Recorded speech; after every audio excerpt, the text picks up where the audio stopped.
మనిషి బాధపడతారో, మనిషి దూరం అయిపోతారో, మనిషి వెళ్ళిపోతారని పై పైన ఏం చేస్తున్నారు? చెప్పేస్తున్నారు. అలా చెప్పటం వలన వారి క్రియలు మారట్లా, వాళ్ళ ఆలోచన మారట్లా, ఏమీ మారట్లా. అలా మారకుండా వాడు జీవిస్తే, ఈ లోకం విడిస్తే ఎక్కడికి వెళ్ళిపోతారు?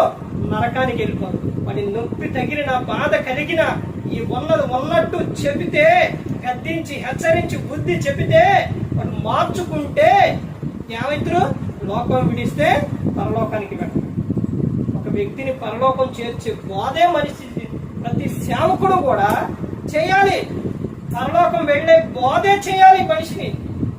ఈ లోకంలో మెప్పుల కోసం, గొప్పల కోసం ఎప్పుడు కూడా అలా బోధ చేస్తే అది ఏమైతుందో తెలుసా? వారిని లోకానికి పంపిస్తుంది. ఈ రోజు బాధ కలగవచ్చు, ఒక రోజు తెలుసుకుంటాడు, ఆ రోజు తెలుసుకుంటాడు.